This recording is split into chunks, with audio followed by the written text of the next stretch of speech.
que va a ocurrir en el hígado graso, como les mencioné, va a haber una mayor cantidad de lo que es depósitos de grasa a nivel de los hepatocitos. Y de por sí, este daño continuo a nivel de lo que es las propias células hepáticas que va a generar de que con el tiempo terminan muriéndose, como pueden ver aquí. Esa es la segunda causa. La tercera causa más común, ¿cuál es? De la cirrosis hepática. Pueden ser las hepatitis. ¿Ok? Las hepatitis pueden generar de que con el tiempo tengamos de que un caso de, por ejemplo, una hepatitis. ¿Qué tipo de hepatitis? La C, por ejemplo, o la B. Va a generar qué cosa? De que con el tiempo estas células hepáticas se mueran y ya no puedan reemplazarse. O ya no pueden regenerarse, porque sabemos de que el hígado es una víscera noble, un órgano noble, a pesar del tanto daño que le hacemos, con lo que diferentes cosas consumimos, se va a poder regenerar. Pero debido a la hepatitis, un hígado graso o un alcoholismo crónico, que toman personas, por ejemplo, hasta desmayarse, va a generar qué cosa? La muerte de los hepatocitos. ¿Y esto qué va a generar? Que con el tiempo sean reemplazados por fibrosis, por células fibróticas, como pueden ver aquí. Y es por eso de que va a ser reemplazada por tantas células fibróticas que vamos a encontrar los clásicos nódulos fibróticos. Ya lo habrán visto, por ejemplo, en el artepato, como hay tejido fibrótico, fibrosis a nivel del hígado. Y esto que va a generar de que, por ejemplo, nosotros veamos un hígado todo fibrosado. Y, por ejemplo, cuando nosotros hagamos una palpación, digamos que este es nuestro pacientito,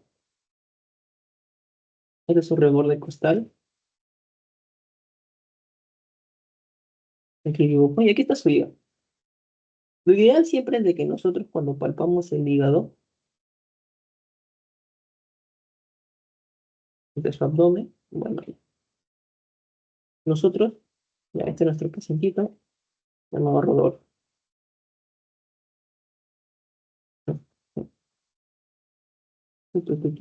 Ya, este es Rodolfo, ya.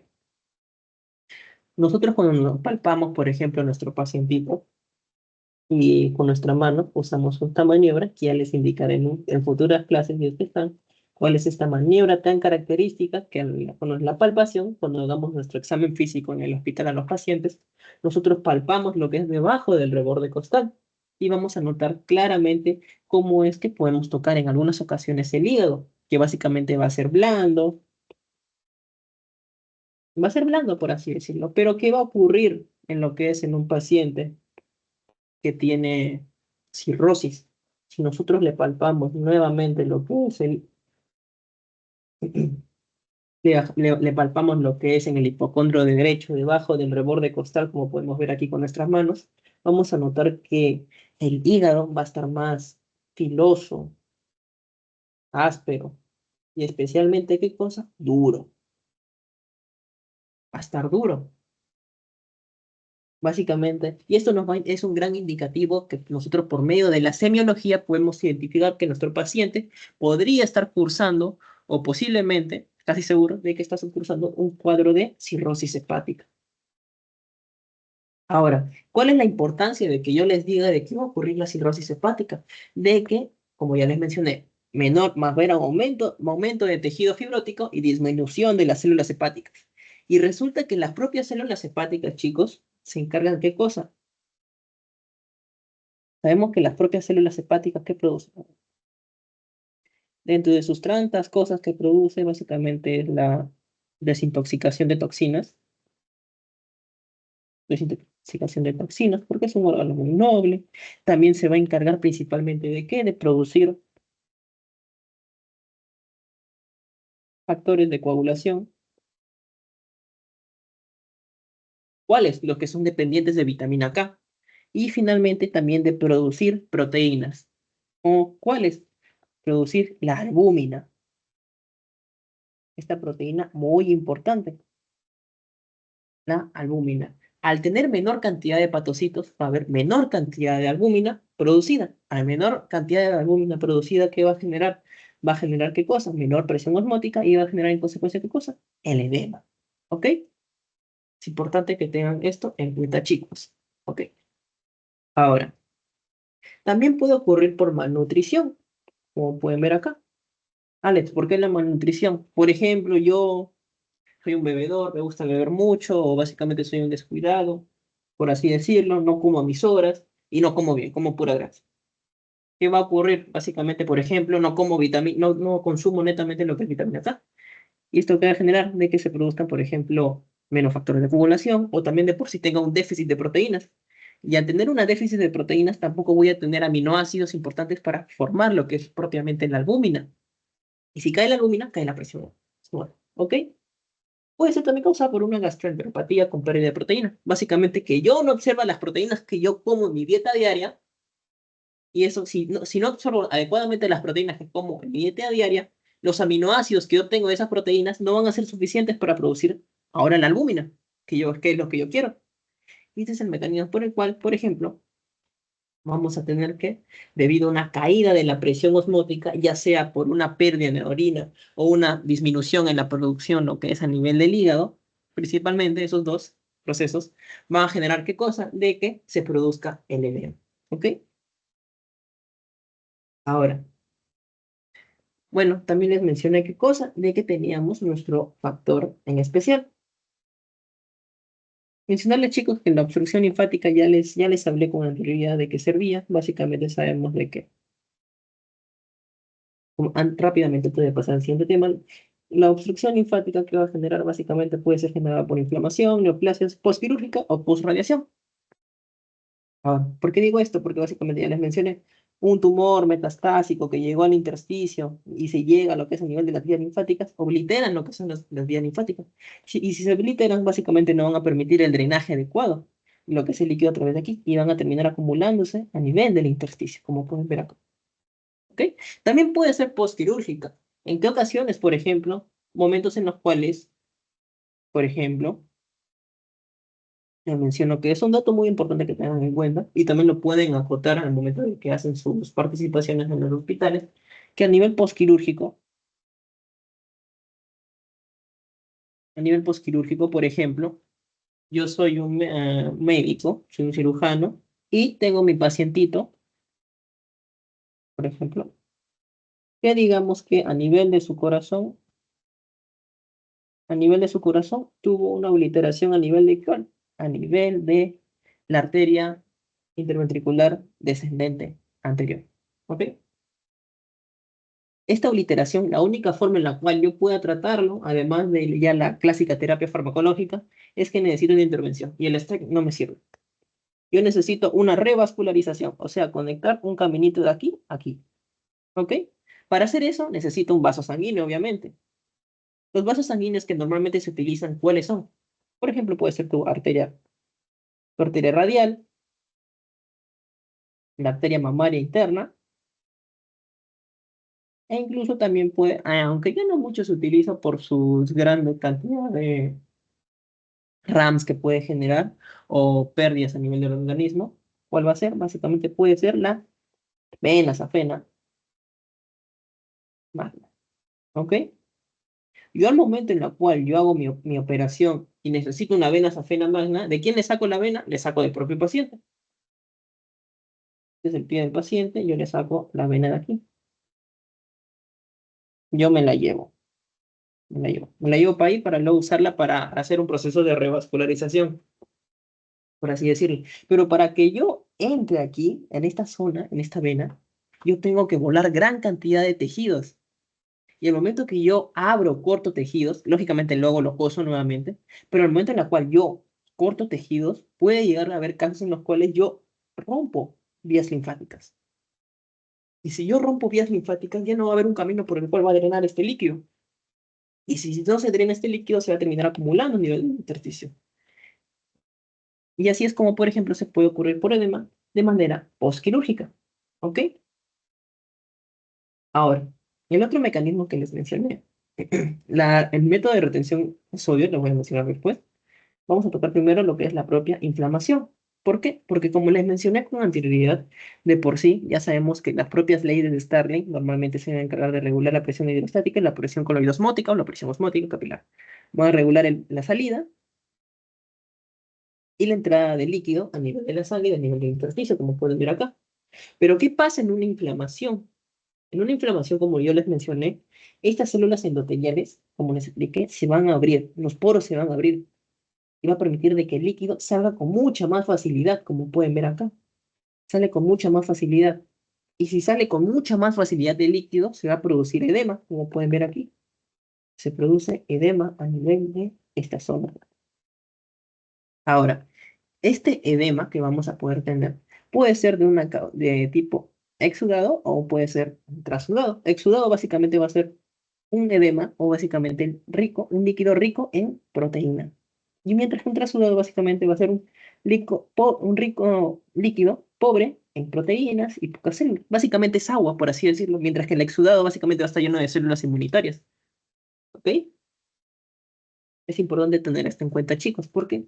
Porque básicamente te pueden preguntar cuando tú rotes por los hospitales cuál es una de las causas que no sea la que provocan el Starling que me genere edema. Como mencionas tú, inflamación. ¿Por qué? Porque aumentan la permeabilidad vascular, como pueden ver aquí. Aumenta la permeabilidad vascular y esto puede generar una fuga de líquido y se lleven al intersticio, como pueden ver. Puede ser de tipo exudado o de tipo trasudado, adecuadamente. ¿Ok? Ok, continuamos. Ahora. A ver, chicos, quiero su participación aquí. Nuevamente en esta preguntita. ¿Cuál de las siguientes condiciones, perdón, cuál de las siguientes condiciones es una causa común de edema generalizado? Ya les expliqué que el edema generalizado ocurre a nivel de todo el cuerpo, ¿ok? Puede ser en ambos pies, en la cabeza, en los hombros, en la cara. Ya sabemos que, por ejemplo, como les mencioné aquí, localizado, tenemos de que solo un pie nomás está afectado. Por ejemplo, por así decirlo, esto es un ejemplo. Mientras que es en localizado. Mientras que netamente lo que es a nivel de generalizado, ambos pies se van a encontrar hinchados. ¿Ok? Es generalizado. A ver. Chicos, si están ahí, a ver, ya mencionó su compañera cuál sería la clave. Su compañera dice la letra A. ¿Están ahí ustedes, demás chicas? A ver si pueden responder por el chat, chicos. ¿Cuál podría ser la causa que me genere lo que es edema?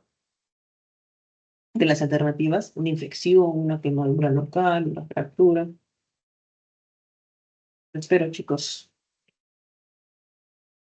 demuestren lo que les he estado mencionando. A ver, veo que otra compañera menciona que es la letra A. Una más, ya. Ustedes tres. Mencionaron que es la letra A. Muy bien, es la letra A. ¿Por qué no las demás alternativas? Porque, como ya les mencioné en este cuadrito también, y es que han estado prestando atención, una de las causas localizadas, generalmente, ¿cuáles van a ser? Dilatación venosa, obstrucción venosa, inflamaciones, traumas pueden ser, quemaduras y edema angiogénico, ¿ok? Las causas generalizadas que me van a provocar, por ejemplo, el edema en ambos pies, como pueden ver aquí, puede ser un edema renal, el síndrome nefrótico, edema cardíaco por una insuficiencia cardíaca congestiva, cirrótico por la cirrosis hepática, por ejemplo, o edema carencial, básicamente malnutrición, como lo diría aquí. Eso sería malnutrición. Está muy bien, como les mencioné, debido a la disminución de lo que es aquí, debido a la disminución de qué cosa, de las proteínas, pero no cualquier proteína. Tienen que ser proteínas plasmáticas. ¿Ok? Proteínas plasmáticas. Si tengo una disminución de las proteínas plasmáticas, ¿qué va a generarme? Una disminución de qué cosa? De la albúmina. Por ejemplo, disminuye la albúmina y ¿qué va a generar? Una caída de la presión osmótica. Osmótica capilar. Si tengo una caída de la presión osmótica capilar, ¿qué me va a generar? Edema. ¿Ok? Por eso sería la fractura ósea, la quemadura local y la infección localizada. Ojo, mira, si bien te dice localizada, de por sí se descarta esa. Quemaduras locales, o sea, en un solo pie, por ejemplo, no te va a generar lo que es edema generalizado. Y una fractura ósea, generalmente ocurre de un solo miembro, también es localizado. Esas causas de por sí no te van a generar el desarrollo de edema generalizado, sino sería más que todo uno generalizado. ¿Ok? Por eso, chicos, sería la letra A. Pasamos a la siguiente. Aquí vamos a tocar lo que es el mecanismo de retención de agua, la causa que no les mencioné con anterioridad. ¿Cómo es que ocurre esto? tenemos que tener en cuenta de que para que nosotros veamos recién el edema, sea de manera clínica, vamos a tener de que va a haber un aumento de 2 a 5 litros a nivel de ¿dónde? A nivel del intersticio. Va a aumentar el líquido a nivel de esta zona, ¿ok? Y para que aumente este líquido a causa de un mecanismo de retención de agua, o sea, básicamente no estoy orinando adecuadamente el agua o de por sí lo estoy reabsorbiendo con mucha más facilidad, van a dividirse en dos causas principales, una causa primaria y una causa secundaria, para que me digan así es un doctor.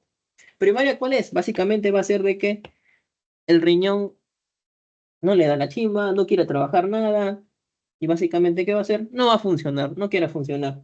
Básicamente no va a filtrar adecuadamente el agua, y básicamente el agua se va a terminar almacenando a nivel de la sangre, ya nadie la está filtrando, nadie está haciendo de que se excrete el agua. Eso sería una causa primaria. Una causa secundaria sería por una reducción de lo que es el propio gasto cardíaco. Una reducción de lo que es netamente el gasto cardíaco que va a generar de que, por ejemplo, disminuya lo que es la sangre que llega al nivel de los riñones. ¿Por qué? Ya sabemos que la presión arterial va a ser igual a gasto cardíaco por resistencia vascular periférica. Ok, si tengo una disminución del gasto cardíaco, por ejemplo, la sangre que va a llegar al nivel de los riñones, tenemos aquí nuestra aorta abdominal, nuestras clásicas arterias renales, y aquí nuestro riñoncito. Nuestros riñones adecuadamente. Si vemos de que la cantidad de sangre que va a llegar aquí o el gasto cardíaco disminuye, básicamente va a haber menos sangre eyectada que va a llegar a la aorta. Y si llega menos sangre eyectada que llega a la aorta, va a haber menos sangre en las arterias renales. Menos sangre en las arterias renales va a ser menos sangre a nivel de los riñones. Esto va a generar de que nuestro propio riñón piense, wow, no me está llegando sangre. ¿Qué voy a hacer? De repente es porque estoy en un caso de hemorragia, estoy perdiendo sangre. Debo retener más líquido, si no me voy a morir. Y comienzan a retener más sangre. Ahora, si se confunden mucho, vamos a tener esta tablita de Robbins que también nos explica básicamente cómo ocurre este proceso de una insuficiencia cardíaca, como ya les mencioné, que va a generar de que aumente la presión hidrostática capilar, por ejemplo, a nivel de las venas cavas, como les mencioné. Esto va a generar qué cosa? De que ocurra el. Pero, ¿cuál es el otro mecanismo que nos importa? Nos importa de que el siguiente. Llega menos sangre o flujo sanguíneo hacia a lo que es el riñón, y qué va a ser nuestro, por ejemplo, perdón, ¿qué va a hacer nuestros riñones? Van a activar lo que es el sistema renina-angiotensina-aldosterona porque van a detectar una menor caída de la presión, menor cantidad de sangre que está llegando a nivel de los riñones. ¿Y esto qué va a generar? La activación de este mecanismo tan importante, no vamos a entrar en muchos detalles porque no es fisiopatología, sino más que todo medicina interna. Es importante recordar estos conceptos básicos porque los doctores mucho preguntan esto. Lo digo porque a mí me pasó. Esto va a generar qué cosa? De que retengan mayor sodio y mayor agua. Si se activa este proceso de renina, angiotensina, aldosterona. Se van a enviar acuaporinas a nivel del túbulo contorneado distal y el túbulo colector y van a reabsorber mucha más agua. Por eso retención de sodio y agua. Si se retiene mucho sodio y mucho agua, ¿qué va a generar? Aumento del volumen sanguíneo. Si aumenta el volumen sanguíneo, ¿qué va a generar? Aumento de la presión hidrostática nuevamente. Y si genera mucho aumento de la presión hidrostática, genera edema. Ahí está. También puede ser otra manera. Por ejemplo, como les mencioné, una insuficiencia renal. ¿Causada por qué? Puede ser, por ejemplo, por una AQI, que es una injuria renal aguda, que va a generar qué cosa, de que, por ejemplo, el propio riñón de por sí no quiere realizar su función porque hay un daño netamente aquí en el nivel del riñón. No en otro lado, no es secundario, porque el daño no es a nivel cardíaco, ni tampoco hepático, ni en otra zona. No es en otras zonas, es primario. Ocurre el daño en el riñón, principalmente. No es producto de otras enfermedades en otros lados, no. El problema ocurre a nivel del riñón.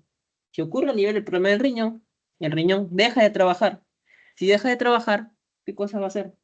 Ya no va a haber nadie que excrete adecuadamente el sodio y el agua. Y si no va a haber nadie que excrete eso, básicamente se va a terminar almacenando nuevamente a nivel de la sangre.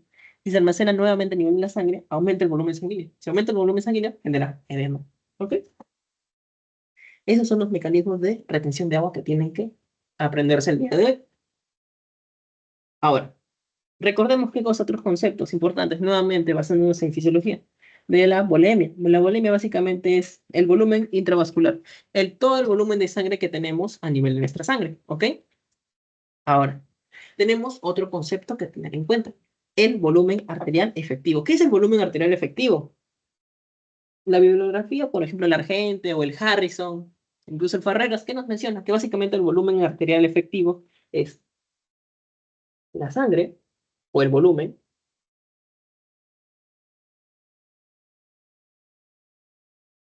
que, ahí está la palabra clave, perfunde tejidos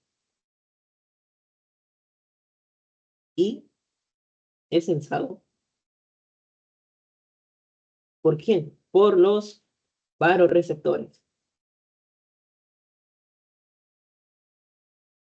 ¿Ok? Eso sería el volumen arterial efectivo, que llega a perfundir los tejidos, como pueden ver aquí, perfunde, llega a los tejidos, como pueden ver acá, llega a los tejidos y básicamente hacen el intercambio con las células y también son capaces de ser detectados por los varoreceptores. Varoreceptores como cuáles, como los que tenemos a nivel carotidio, a nivel del seno aórtico, como podemos ver aquí, o a nivel del cuerpo aórtico, como pueden ver acá. Esos son los varoreceptores que vamos a tener en estas zonas. Las clásicas células glómicas van a encargarse de detectar qué cosa, la presión. ¿Ok? También aquí, por ejemplo, a nivel de riñón, específicamente en dónde, en la mácula densa, en el aparato yuxtaglomerular. Es otra zona en la cual se va a encargar de censar la presión que vamos a tener a nivel sanguíneo. Si cae lo que es la propia presión anterior, como mencioné, se va a liberar renina a nivel del riñón. ¿Y esto qué va a generar? Esta renina va a terminar convirtiéndose en ¿qué? Angiotensinógeno. Este angiotensinógeno pasa por lo que es la ECA1, que es la ECA1, y se convierte en angiotensina 1. Pasa por la enzima convertidora que se encuentra en el pulmón y se convierte en angiotensina 2. Y esta angiotensina 2, ¿qué va a hacer? Te va a retener más sal y agua, va a haber más vasoconstricción, y esto al final de cuentas, ¿qué te va a generar? Aumento de la presión arterial, que a nivel del riñón se estabilice, ¿ok? Este mecanismo por el cual es el que se encarga de regular la presión a nivel de nuestro organismo, ¿ok? Bien en ese plan. Ahora, con todo lo que les mencioné, está bien mencionar que la volemia total, o sea, toda la sangre que tenemos en nuestro organismo, es igual que el volumen arterial efectivo, lo que les estaba explicando. Y la respuesta, chicos, ¿cuál es? Es que no, no es lo mismo. ¿Por qué no es lo mismo? Porque la volemia total, ¿a qué va a ser igual? La volemia total va a ser igual al volumen arterial efectivo, más que cosa, el volumen en cavidades. Este volumen en cavidades no va a participar en absolutamente nada. Ahora, si te preguntan, Alex, ¿cuál es el volumen en cavidades que tanto hablas tú? Es el líquido que encontramos en dónde? A nivel de la pleura, es el líquido pleural. ¿Saben cuál? El líquido pericárdico,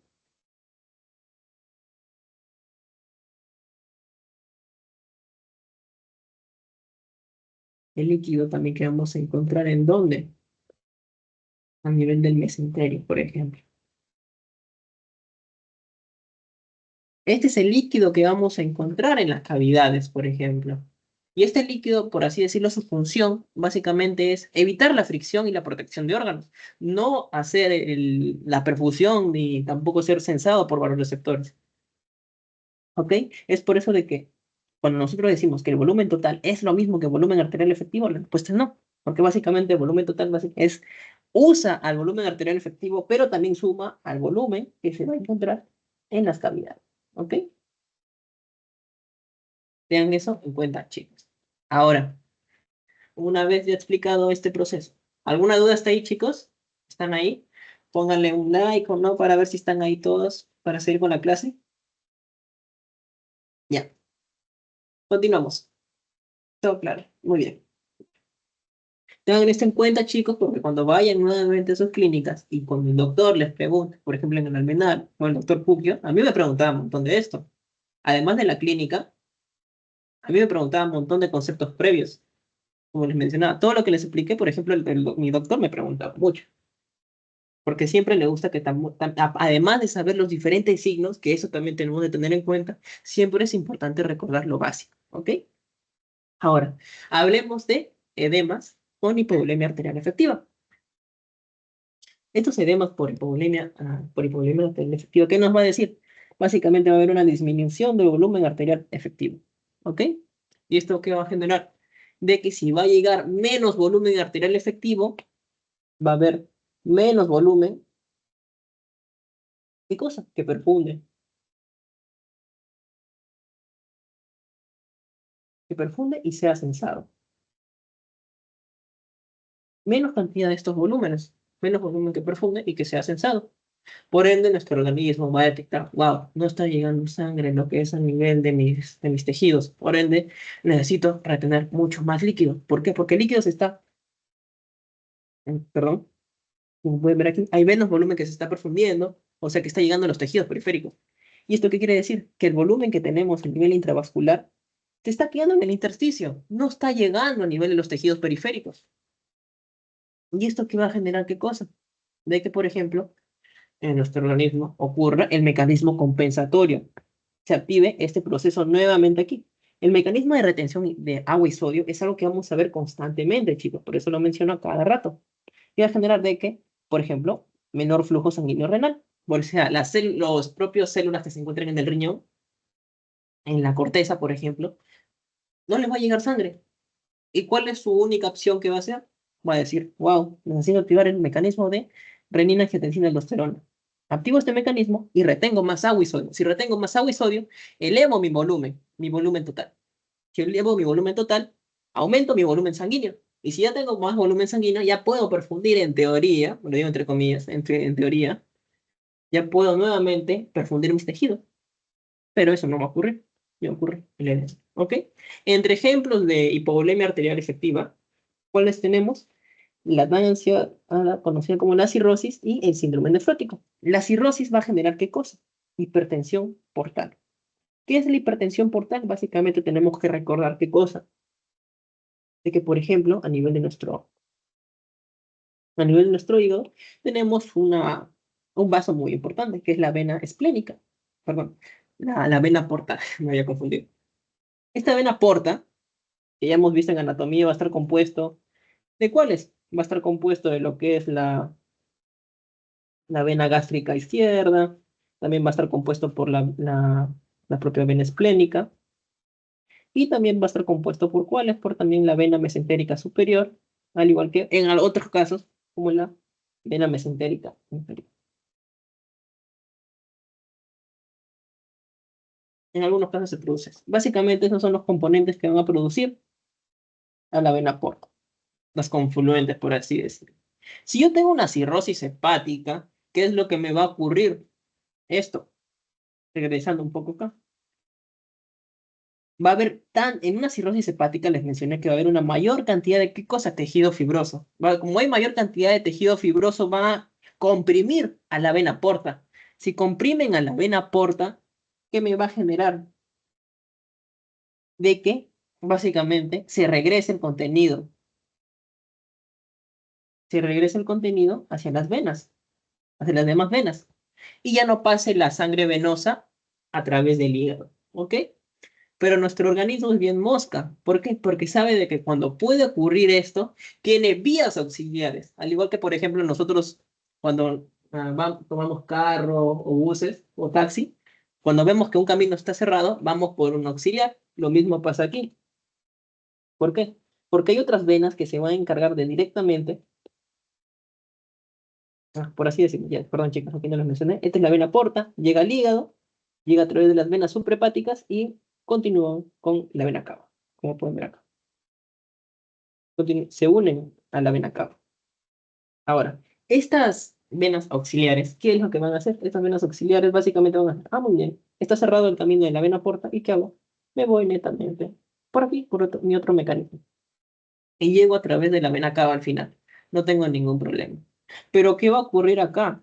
Esto va a generar qué cosa. Estas venas, como pueden ver acá, no están preparadas. No están preparadas. O sea, de por sí sí sirven como auxiliares, pero no están preparadas para transportar grandes cantidades de líquido o de sangre venosa a través de ellas. Es por eso de que una hipertensión portal va a generar de que se vasodilate las venas esplénicas, por ejemplo, como podemos ver aquí, y básicamente se vayan por las venas auxiliares, como pueden ver acá. Como pueden ver aquí, chicos, acá. Y al ser venas auxiliares, básicamente no pueden transportar la misma cantidad. No transportan misma cantidad de sangre. No transportan la misma cantidad de sangre venosa. Y la sangre venosa que llega a nivel de la vena cava, por ejemplo, la vena cava inferior, que es en este caso, va a ser mucho menor. ¿Ok? Si llega menos sangre, ahora, nuevamente lo repaso para que nunca olvidemos todo. Si yo tengo una menor cantidad de sangre que está llegando aquí, baja muy poca, llega muy poquita sangre que llega a través de la vena cava izquierda, va a llegar menos sangre a nivel de lo que es la aurícula derecha. Si llega menos sangre a nivel de la aurícula derecha, cuando llega al ventrículo derecho y se inyecta en los pulmones, va a ser muy poquito. La sangre que va a llegar después a la aurícula izquierda también va a ser muy poquita. Y el volumen de sangre que llegue al ventrículo izquierdo también va a ser muy poquito. Cuando se inyecte este mismo a través de la aorta y llegue la sangre a nivel de lo que son los riñones, va a ser muy poquito, va a haber menos flujo sanguíneo y se activa nuevamente este mecanismo de acá. Menor flujo sanguíneo, se activa el sistema renina-angiotensina-aldosterona, porque tu cuerpo piensa de que hay muy poco líquido en sangre, estoy teniendo hemorragia, necesito recuperarlo. Retengo más sodio, como pueden ver aquí, estimulo mecanismos retenedores y retengo ¿qué cosa? Sodio. Y me genera aciticidad, porque aumento supuestamente el volumen sanguíneo, pero es por las puras. Aumenta mi presión hidrostática y me genera edema. ¿Ok? Ese es el mecanismo por el cual la cirrosis hepática, por ejemplo, me puede generar edema de una manera un poco más específica. Ahora, en el síndrome nefrótico ocurre de la siguiente manera. En el síndrome nefrótico ocurre proteinuria. Como les mencioné, ¿se acuerdan, chicos? A ver, ¿me pueden mencionar por el chat el mecanismo por el cual el paciente me va a indicar que tiene proteinuria? ¿Se acuerdan, chicos? ¿Se han estado atentos? La orina tiene una particularidad. A ver si están ahí, si escuchan, si están ahí. Si no se acuerdan, normal. Yo lo puedo mencionar. Está dentro de las funciones biológicas que nosotros le preguntamos al paciente. El apetito, la sed y todo eso tenemos la orina. Ok, si no se acuerdan, yo les digo. La proteinuria básicamente es la orina espumosa. No se olviden de eso, porque ustedes cuando hagan su historia clínica y les toque llenar la parte de funciones biológicas, le preguntan a su paciente, ¿cómo ha estado su orina? Normal, de otro color, más roja, más verde, más amarillenta. ¿Tiene alguna peculiaridad? Te va a mencionar el paciente, doctor o doctora, está más espumoso, mi orina, no sé por qué. Nosotros al toque, ni bien nos menciona espumosa, podemos relacionarlo a que es una proteinuria, ¿ok? Ahora continuamos. La proteinuria les dije de que genera hipoalbuminemia, ¿ok? Como pueden ver aquí, me genera hipoalbuminemia. Si yo tengo hipoalbuminemia, ¿qué me va a generar? La hipoalbuminemia va a generar disminución de la presión oncótica. Disminuye la presión oncótica, se llena el agua a nivel del intersticio, porque nadie me lo va a jalar. ¿Y qué me va a provocar? Edema. Ahí está claro. Ahora, también puede haber otro mecanismo que me genera la hipoalbuminemia. La hipoalbuminemia, como ya sabemos, todo el líquido se va a ir al intersticio. Y si se me llega todo el líquido a nivel del intersticio, básicamente voy a tener menos sangre a nivel de los capilares. Si tengo menos sangre a nivel de los capilares, ¿qué me va a provocar? De que, por ejemplo, la sangre que llega a nivel de los riñones sea mucho menos. Y si llega mucho menos, se activan los mecanismos retenedores. Y esto que va a generar de que se reabsorba mucho más agua y sodio. Y si reabsorbo mucha más agua y sodio, aumenta mi volumen sanguíneo, como les mencioné con anterioridad. Y si ocurre eso, ¿qué va a pasar? Ocurre edema. Ahí está. Ahora, este es otro mecanismo que tengan en cuenta. Si yo tengo una proteinuria, básicamente, ¿qué va a ocurrir? ¿Producto de qué? Producto de que tengo un daño directo Y la proteinuria que me va a provocar de que que ocurra una retención primaria renal de agua, sodio, ¿ok?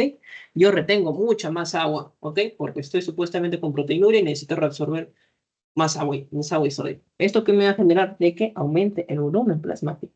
Si me aumenta el volumen plasmático, ocurre el mecanismo de overfilling. Básicamente va a haber mucha sangre, perdón, mucha sangre a nivel de los capilares. ¿Y esto que me va a generar? De que aumente este amigo de acá, la presión hidrostática. Si me aumenta la presión hidrostática, ¿qué me va a generar? De que pase el agua a nivel del intersticio. Y si pasa el agua a nivel del intersticio, ¿qué me provoca? Edema. También este aumento de la presión hidrostática funciona como mecanismo regulador, entre comillas. ¿Por qué? Porque va a inhibir lo que son los factores retenedores, pero no va a ser suficiente. Claro. ¿Ok? Pasamos a la siguiente diapositiva. Ahora, quiero que me respondan estos chicos. ¿Cuál es la clave que ustedes consideran aquí correcta? Tenemos aquí. ¿Cuál de las siguientes claves que menciona es la respuesta correcta en relación a la hipovolemia arterial efectiva? ¿Alguna duda está ahí, chicos? A ver si pueden responder esas preguntitas. Si tienen dudas, no se preocupen. Yo les respondo.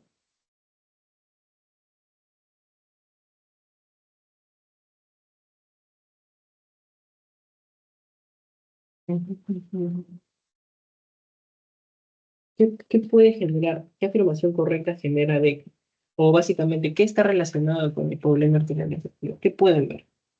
Podría ser, por ejemplo, generalmente esta hipovolemia que me produce me puede producir aumento de la filtración capilar y edema periférico.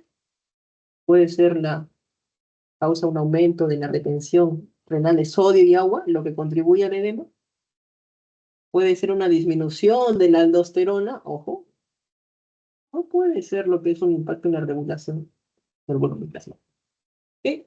Veo sus claves y me dicen que es la letra B. Y están en toda la razón. La clave es la letra B, como pueden ver aquí. Este mecanismo de hipovolemia arterial efectiva, ¿qué me va a generar? Un aumento en la retención renal de sodio y agua. Y esto me va a generar edema, ¿ok, chicos?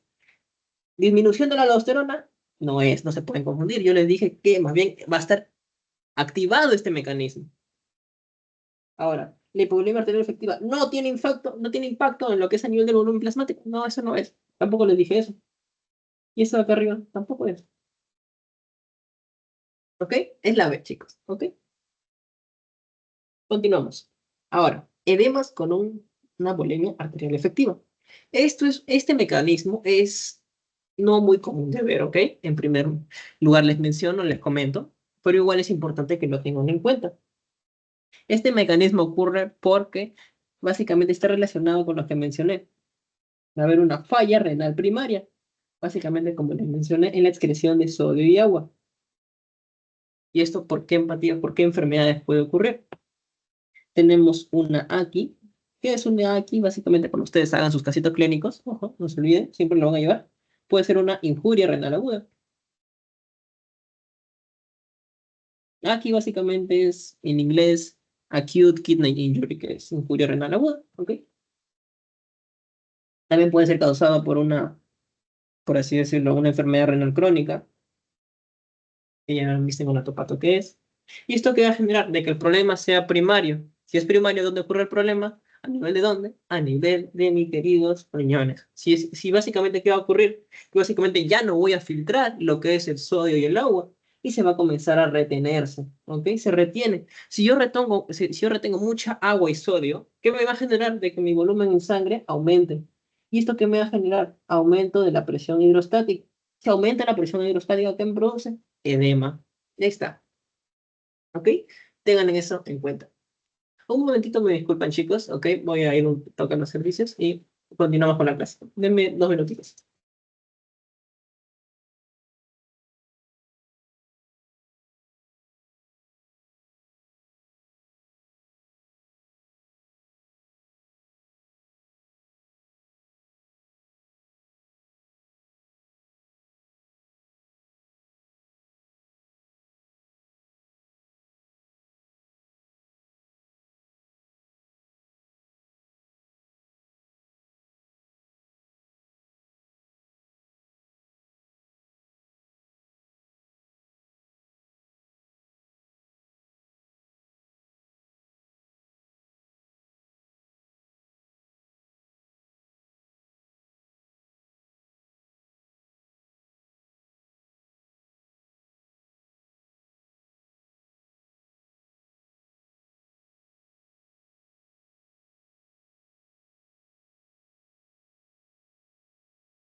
Ahora sí, disculpen la demora. Chicas, hace un rato fui a los servicios y tomar agua porque ya me cansaba la garganta. Y ya, continuamos. Ya faltan pocas diapositivas y vamos a entrar al punto más importante de la clase, que les va a importar más en lo que es cuando vayan a clínicas o en su examen, ¿ok? Lo cual es el examen físico. Ahora, nosotros cuando hablamos del edema, ¿ok? Puede ocurrir este edema, como ya les mencioné, que puede básicamente ese líquido, nuevamente les menciono, líquido aumentado en el intersticio. No se vayan a olvidar eso, nunca en su vida. Ahora, este puede estar manifestado, o este edema básicamente puede presentarse de la siguiente manera. Puede estar oculto o un preedema o manifestado, ¿ok?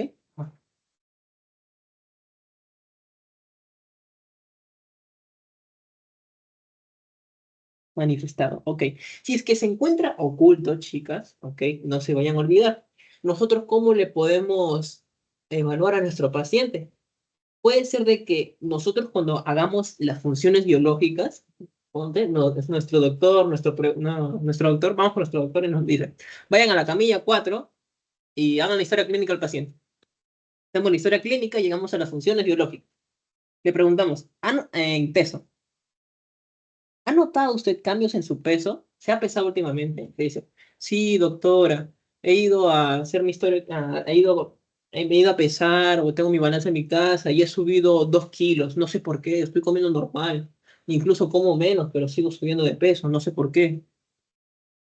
O he subido medio kilo, 1 kilo, pero miren, estoy normal, mis pies están normales, no tengo nada, así decirlo. Ahora, esto puede ocurrir, ¿por qué? Porque, como les mencioné, está oculto porque hay líquido de por sí, líquido aumentado en el intersticio, pero no es lo suficiente para que se vea manifestado en el paciente cuando nosotros hagamos el examen físico, ¿ok? Puede que sube el paciente 500 gramos, ¿ok? Y este no lo sepa, no sepa cuál es la causa. Le hacemos el resto del examen físico, como les mencioné, en el cuerpo, lo auscultamos, le palpamos su hígado, sus pulmones, sus campos, le escuchamos su corazón, no vemos nada, no tiene nada, pero sí ha subido 500 gramos. Podemos nosotros sospechar de que sea un preedema, ¿por qué? Porque ha subido de peso, ojo, esta es la clave, sube de peso y tiene una comorbilidad. Esto es muy importante. ¿Por qué? Porque a nuestro paciente, por ejemplo, le podemos preguntar y nos dice, sí, yo sufrí, pues, doctora, un caso de un infarto hace una semana, sí me atendí, pero fue hace unas semanas, pero estoy subiendo de peso y no sé por qué. Puede ser de que, por ejemplo, chicos, como les mencioné, básicamente debido al infarto, se está acumulando el líquido porque no se está inyectando adecuadamente a través de la aorta. No está saliendo la sangre por acá, no está saliendo hacia el organismo, no está saliendo la sangre, está quedándose acumulada a nivel de las venas cavas, a nivel de los miembros inferiores. Es por eso de que el paciente está diciendo, doctor, he subido de peso, pero no es lo suficiente, no tiene tanto líquido aumentado para que nosotros podamos investigarlo o básicamente examinarlo cuando nosotros hacemos el examen físico, ¿ok? Ahora, todo lo contrario ocurre, chicas, cuando hablamos de el tipo que es manifestado. ¿Por qué? Porque en el manifestado claramente nosotros lo vemos al ojo. Wow, señor, su pie está muy hinchado, está edematizado, ¿ok? Ahora, esta manifestación puede ser de dos tipos, ¿ok? Cuando les pregunte a su doctor, el doctor les pregunta, ¿cómo está el paciente? ¿Cómo su edema? ¿Localizado o generalizado? Es localizado cuando solo ocurre en una parte del cuerpo, como en un miembro inferior, ¿ok? Doctor, es localizado porque solo ocurre en una pierna. Ya. Pero si le dices, no, doctor, el edema es generalizado. ¿Por qué es generalizado? Porque mire, vamos a ver aquí claramente en este dibujo de la gente cómo es que va a haber mucha acumulación de líquido a nivel del cuerpo. Mira, vemos aquí, pueden ver, chicas, va a haber edema. ¿En dónde? En la región periorbitaria. Vemos cómo está hinchados sus párpados, edematizados. Vemos aquí también cómo se encuentra edematizado los labios. ¿Dónde más? El cuello está edematizado. ¿Cuál? Los miembros superiores también están edematizados. ¿Dónde más? La región mamaria.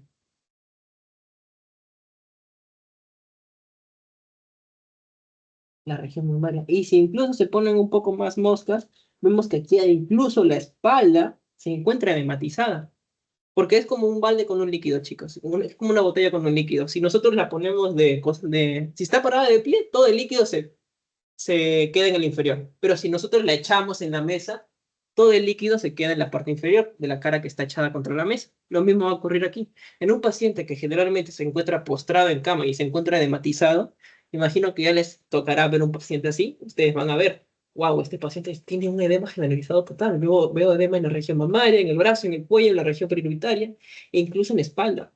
También dicen en la región sacra, por donde está la parte atrás posterior, chicos, tu hueso sacro.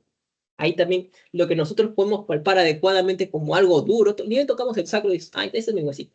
En los pacientes, cuando nosotros le hacemos el examen físico, le tocamos ahí y se hunde, mi dedo se hunde. ¿Ok? No es porque está gordito ni nada, sino es porque está edematizado esta zona. ¿Ok?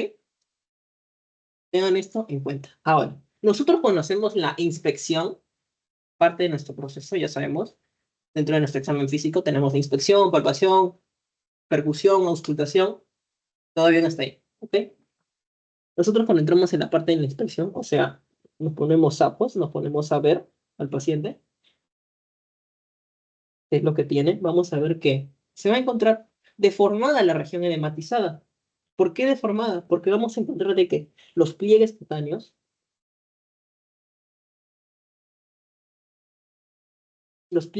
chicos, básicamente van a desaparecerse, como pueden ver aquí. Miren a la paciente, está toda hinchada su pie. Y como pueden ver aquí, hay una que otra, las rayitas que tenemos a nivel de los dedos del pie, que nos representan las falanges, vamos a ver que en estos pacientes no se van a ver adecuadamente, se van a encontrar hinchados, por así decirlo. Se van a perder. Los pliegues cutáneos se van, ¿ok? No vamos a verlos muy bien. Ahora, también, ¿qué vamos a poder perder? Las estructuras óseas o relieves óseos tampoco se van a poder ver, ¿ok? ¿Por qué? Por ejemplo, aquí, supuestamente donde aquí deberíamos tener, a ver, la salida de lo que es nuestra tibia o nuestro peroné en la parte medial, supuestamente ya sabemos, nuestro maleolo interno. Cuando nosotros le tocamos al paciente, nuestro dedo se hunde, ¿ok? Se hunde, no toco directamente el hueso, sino toco como una superficie muy esponjosa, llena de líquido. Eso nos quiere decir de que básicamente no lo podemos ver a simple vista. A eso se refiere con pérdida de las estructuras óseas, porque no la vamos a poder ver así, así al ojo, ¿no? Sino que recién vamos a tocar y vamos a decir, recién cuando tocamos, o sea, cuando hacemos la palpación. Vamos a decir, ah, ahí está el hueso, pero está más hundido. ¿Ok? Eso tengan en cuenta. El color de piel. Ojo, esto es muy importante. No se vayan a olvidar. ¿Por qué? Porque esto también es otra cosa que les va a preguntar a sus doctores. Porque cuando nosotros vemos al paciente, el color de piel puede estar de tres maneras. Inflamatorio, cianótico o pálido. Inflamatorio se refiere a que tenga rubiscundez.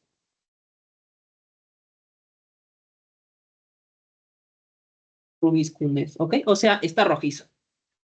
Como pueden ver, está eritematizado, por así decirlo, ¿ok? Cuando está pálido, vemos a un pie pálido, pálido, como este color de acá. Vamos a decir, ¿cuál te preguntas tú? ¿Cuáles pueden ser las causas? Si te preguntas, te llegan a analizar. No sabes. Ni bien ves un pie pálido, al toque tu mente tiene que venir. Ah, si veo un pie pálido, es muy posible que la causa sea renal o sea, o sea un linfedema.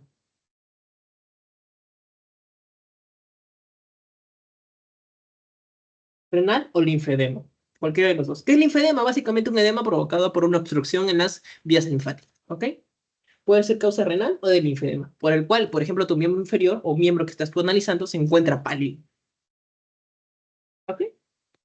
En el caso de cianótico, ¿por qué es que llega a producirse esto? Puede ser causado por dos problemas muy importantes. ¿Cuáles van a ser? Puede ser causado por una causa cardíaca o puede ser causada por una trombosis venosa profunda. Nunca se olviden eso. El piececito del paciente va a estar un poco azulado, por así decirlo, de perfil cianótico, por eso les digo, cianótico. ¿Por qué? Porque básicamente está llegando muy poca sangre adecuadamente a nivel de los miembros inferiores y se está acumulando sangre venosa.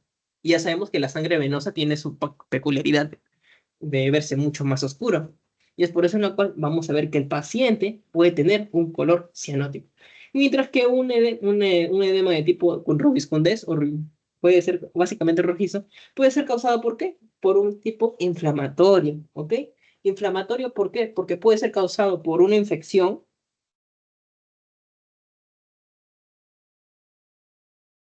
o si no, por un trauma. No se vayan a olvidar eso, chicos, ¿ok? Puede ser infección o traumatismo, ¿ok? Eso es para nosotros. Bueno, vemos, está todo hinchado, hematizado el pie y está rojo. Puede ser por una infección, traumatismo, ¿ya? Así es como terminamos inspección. Pasamos a la palpación. Si nosotros, la temperatura que nosotros normalmente vamos a ver en un paciente puede ser de tipo caliente o fría, ¿ok? Puede ser caliente cuando la causa sea, por ejemplo, renal. Esto también lo importa. Mientras que puede ser fría cuando la causa puede ser cardíaca, ¿ok? No se vayan a olvidar eso. Fría. ¿Cómo saben de que frío va a estar frío el corazón? Porque lo cianótico básicamente no está llegando sangre. Acuérdense, es cianótico, va a ser frío, ¿ok? Y si es frío, corazón sí, ¿ya? Ahora, si nosotros conocemos la palpación, podemos tocar de que puede estar blando o duro el edema, ¿ok? Vamos a decir, doctor, nuestro paciente tiene un edema frío de consistencia blanda, por así decirlo, o dura. ¿Qué significa blanda? Que el edema es reciente, ¿ok? Mientras que es dura cuando es crónica. No se vayan a confundir eso. Blando es que el curso ha sido reciente. O sea, básicamente se está edematizando ahí en ese momento. Hay líquido que está escapándose desde el espacio intersticial perdón, desde los capilares hacia el espacio intersticial. O puede ser dura cuando el tiempo ya ha pasado varias semanas, meses, perdón, semanas o días, pero el edema sigue ahí, el líquido sigue en el espacio intersticial. Es por eso que cuando palpamos va a estar duro, ¿ok? No se olviden de eso. Ahora, nosotros para hacer la palpación vamos a aplicar un signo peculiar, el signo de Godet. Y si no le gusta ese nombre, tienes otro nombre. Signo de Godet o de fobia. Este signo de godetofobia básicamente nos va a indicar, para cuando nosotros llenemos nuestras historias clínicas, qué tanto es el grado de que está edematizado el miembro inferior. Porque, por ejemplo, nosotros conocemos la palpación en este miembro inferior. Por ejemplo, lo hacemos generalmente, conocemos la palpación, lo hacemos en la parte de aquí, en una estructura ósea. Miren, ahí está mi tibia. En teoría debería estar mi tibia. Aquí está mi peroné, en teoría. Ya. Cuando yo palpo lo que es la tibia, por ejemplo aquí, generalmente cuando ni bien lo toco, veo superficie dura. Pero cuando yo aplico una presión, aplico el signo de Godet, como pueden ver acá, yo presiono esa zona, ese relieve. ¿Qué va a pasar aquí? Presiono 3 segundos y suelto. ¿Qué va a pasar aquí? Pum, va a haber depresión de la zona. Eso nos va a indicar de que hay signo de fobia positivo. Es por eso que cuando ustedes vean las historias clínicas, van a ver lo siguiente, que dentro de la historia clínica dice signo de fobia 3 sobre 4 cruces, 1 sobre 4 cruces. ¿A qué se refiere eso? Básicamente que va a haber edema físico, o sea, que sí lo podemos diagnosticar con la palpación. Pero, ¿qué significan las cruces? 1 sobre 4 cruces, así lo van a ver. Fobia 1 sobre 4 cruces, 2 sobre 4, y así sucesivamente. Se refiere a los grados, a qué tan intenso va a ser el edema, ¿ok? Si es grado 1, o sea, una cruz, va a haber una leve depresión, no se olviden. Va a ser algo leve, no se va a distorsionar el contorno y se va a desaparecer rápidamente. O sea, ni bien yo presiono la zona, ni bien lo presiono, se va a hundir casi nada, un poquitito, como pueden ver acá. Se hunde poquitito y al toque vuelve a su lugar. Casi es indetectable, pero a nosotros lo podemos ver claramente. ¿Ok? No se olviden de eso. Es tipo 2 ¿cuándo? Es tipo 2 o grado 2 cuando se va a hundir alrededor de 4 milímetros. Y si no sabes calcular muy bien 4 milímetros, porque básicamente es una leve hendidura, como pueden ver aquí, al final, chicas, todo se saca con la práctica. Con la práctica van a ver cuándo son de 4, 6, 2, 8 centímetros, ¿ok? Se va a hundir 4 centímetros, 4 milímetros, y recién va a desaparecer de 15 segundos. Acuérdense el tiempo, porque esto le puede venir en su examen o les puede preguntar su doctor en qué momento, en su momento de práctica, cuando esté con él. ¿Es de grado 3 cuándo o en qué momento? Grado 3 es cuando ya va a haber una depresión de 6 milímetros y se va a hundir un minuto, ¿ok? Va a estar un minuto así hundido la zona y luego va a volver a su lugar. Y finalmente es 4. ¿En qué momento? Ojalá. Lo ideal sería de que nunca encontremos un paciente con 4 porque está bien mal, o sea, está muy edematizado. Es grado 4 cuando, miren, es tan profunda de que se va a hundir 1 centímetro, chicas. Y va a estar así durante 2 a 5 minutos. O sea, buen rato, como pueden ver aquí. 4 cruces. Va a estar edematizado buen rato. Y miren, miren, miren, miren. Yo cuando lo aplico a través de una superficie ósea, por ejemplo, a nivel de los metatarsos, como está haciendo en esta prueba de aquí en este paciente. No lo está haciendo tal vez en la tibia, lo está haciendo pero en los metatarsos. Es otra zona que lo podemos hacer. Vamos a ver que se va a hundir durante 2 a 5 minutos. Y eso nos va a llevar gran curiosidad. ¿Por qué? Porque ni bien se hunde durante 1 minuto, de 2 a 5 minutos, ya, al toque decimos, en signo de fobia va a ser 4/4. Así lo ponemos, 4/4. 4/4 cruces. ¿Ok? ¿Hasta ahí todo claro, chicas? ¿Alguna duda? A ver si están ahí. Pongan una reacción o algo para saber que están ahí. Saber que todo está entendido, comprendido. Ya, muy bien. Continuamos. Ahora, vamos a entrar en peculiaridades cuando nosotros hagamos el examen físico, ¿ok? Vamos a hablar sobre los edemas que son asimétricos y o unilaterales, ¿ok? O sea, solo de un miembro inferior se va a edematizar. ¿En qué momento puede ser?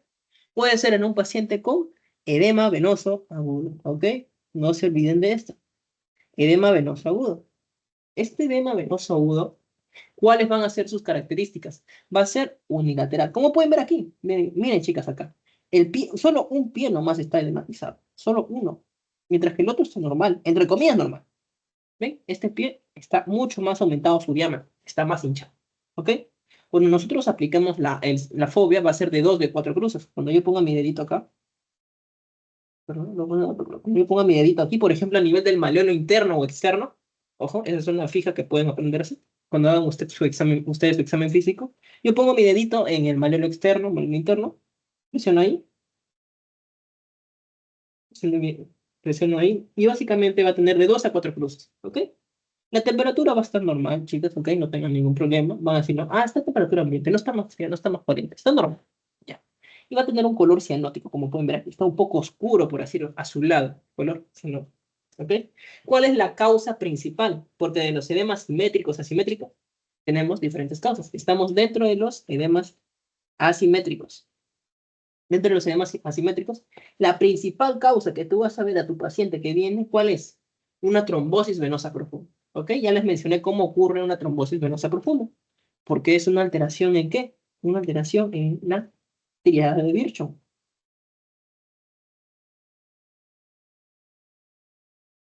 Triada de Virchow. Básicamente va a estar compuesto por cuál? Hipercoagulabilidad, hipercoagulabilidad, una lesión endotelial, hipercoagulabilidad o alteración del flujo. Esas son las principales causas que pueden generar de que se genere un trombo. Por ejemplo, en donde eso es, fija chicos, no, nunca se vayan a olvidar. Generalmente las trombosis venosas profundas, ¿dónde ocurren? En la vena safena magna, si no me equivoco bien, como decía su Robin, vena safena magna y en otra zona muy especial. ¿Cuál es? La vena poplitea. O sea, la vena que encontramos a nivel de la rodilla, detrás de la rodilla, en la parte de atrás, en la parte de acá, chicos. Por aquí estaría la vena poplitea, que termina ascendiendo y fue uno con la vena safena magna. Esta de acá es la vena poplitea. Ahora, como nosotros sabemos de que la trombosis venosa profunda es la principal causa, vamos a enfocarnos mucho más en el examen clínico del mismo. ¿Por qué les menciono esto? ¿Por qué? Muy bien, ya sabemos de que nuestro paciente tiene una trombosis venosa profunda, es unilateral, fobia 2 de 4, temperatura normal y color cianótico. Ahora, cuando nosotros vayamos con el doctor o en su examen, nos vayan a preguntar, ¿cuáles son las principales causas que pueden generar trombosis venosa profunda? A miembros inferiores. Puede ser, por ejemplo, que el paciente esté largos tiempos postrado en cama, por ejemplo, es, por así decirlo, está con una fractura, le ha pedido inmovilización y también puede ser que para mucho, mucho tiempo sentado. Por ejemplo, ¿en qué momentos? Pacientes que viajan mucho, te va a decir, señor, mi pie está hinchado, solo de un lado, no sé qué me pasa. Y le preguntas, ¿usted ha viajado últimamente? Ah, sí, sí, he viajado. ¿A dónde? Me he ido a Huancayo. Ah, sí. Así, ¿por dónde? ¿Por bus o por avión? No, me he ido por bus, señor. ¿Y cuánto tiempo ha estado sentado? 14 horas. Ah, ya. ¿Y cuántas veces ha ido? Ah, ha ido muchas veces este mes. Ah, ya, tú puedes sospechar. Ah, el paciente tiene una trombosis venosa profunda a causa de que ha estado mucho tiempo sentado. ¿Ok? También puede ser causada por ¿qué? Puede ser causada por inmovilizaciones, como pueden ver aquí, o también por una falla cardíaca. Principalmente una inmovilización de la zona. Le pones un yeso y el paciente está sentado todo el día. ¿Ok? Eso también puede generar éstasis venosa, o sea, básicamente que en la sangre haya una alteración en el flujo. Éstasis venosa. Se altera el flujo y se pone mucho más lento. Eso genera mayor desarrollo de lo que son casos de TBP, trombosis venosa profunda. También puede ser por, como les mencioné, trastornos de coagulación, como por ejemplo puede ser de que tengamos una paciente femenina que tome anticonceptivos de manera oral, también puede ser que tengan trastornos genéticos como mieloma múltiple, e incluso puede ser de que, bueno, tenga policitemia, como pueden ver acá. En el caso de traumas o lesiones, por ejemplo, pacientes que te viene recién de una herida de tránsito, le ha chocado el carro, que puede ser, puede generar una trombosis venosa profunda, producto de qué? De una fractura, como pueden ver aquí. Una fractura que ha generado qué cosa? La ruptura de un vaso. El vaso se ha roto. ¡Wow! Y está que se escapa sangre. Una vez que ya, por así decirlo, cerraron la herida a todo el paciente, el vaso de por sí sigue dañado y tiene mucha probabilidad de que, se genere un trombo. Este trombo, bueno, se termine disminuyendo lo que es el objeto, y perdón, que aumente lo que es la propia presión hidrostática en esa zona, ¿ok? También puede ser otra causa. Todo esto de aquí, chicos, que ven, estos le van a preguntar en antecedentes, ¿ok? No se vayan a confundir, ¿ok? Le preguntan o lo ponen sus datos en la parte de antecedentes. ¿Por qué? Ya sabemos que primero está los datos de afiliación, luego le sigue el motivo de consulta que le haces a tu paciente, después sigue funciones biológicas y finalmente antecedentes, antes de seguir con las partes de su historia clínica, que me imagino que Julio les habrá expuesto en la clase. En la parte de antecedentes le van a preguntar todas estas cosas. ¿Ha viajado mucho? ¿Ha sufrido una fractura, una lesión? ¿Toma anticonceptivos? ¿Tiene alguna enfermedad? ¿Ha sufrido una fractura? Todo esto, ¿ya? Y en el caso de una mujer, porque también en caso de las mujeres también tienen que preguntarle en antecedentes un dato más, que es antecedentes gineco-obstétricos, como ya habrán visto en su clase de teoría, por ejemplo, preguntan a su paciente siempre, ¿ha tenido, casos de cesárea o partos últimamente? ¿O ha tenido lo que es una presión pélvica? En el caso de hombre y mujer ya. En el caso de mujer solo le preguntan si ha tenido cesárea o ha básicamente dado a luz últimamente. Si el caso es hombre o mujer, le preguntan. Ha tenido operaciones de cadera, básicamente. Ha tenido operaciones que ha llevado mucho tiempo que esté echado, como por ejemplo una operación a nivel abdominal. Y te voy a decir, sí, eso es un factor principal para que se desarrolle, ¿qué cosa? Una trombosis venosa profunda. No se vayan a confundir eso. ¿Ok, chicas? Ya. Ahora, hemos hablado mucho de lo que es, y eso como datito interesante, se lo pueden llevar para que ustedes participen y le ganen a sus compañeros que le toquen en su casita clínica. O si no, lo den como acotación adicional cuando estén con el doctor, porque al final los doctores son los que ponen la nota práctica. Le pueden decir, doctor, además de lo que es un edema en miembros inferiores, también puede ocurrir un edema localizado en un miembro superior. Y tú te preguntas, ¿ah, sí? ¿Cuál es? A ver, si sabes, si tú le dices, sí, doctor, es el edema en esclavina. ¿Qué? Edema esclavina. y te dice el doctor, a ver, ¿qué es el edema en esclavina? Coméntame. El edema en esclavina es un edema en donde en miembros, ya no inferiores, sino miembros superiores, como por ejemplo el brazo, a nivel de la axila, e incluso a nivel de dónde, a ver, a nivel del brazo, axila y cuello, por ejemplo. Va a estar todo hinchado del paciente. Además, otro signo adicional que siempre está presente con el edema de esclavina, ¿cuál es? La regurgitación yugular.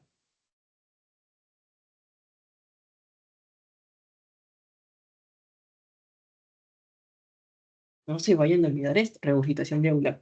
Todo esto toda esta clínica básicamente es típico de un paciente que tiene el síndrome mediastínico.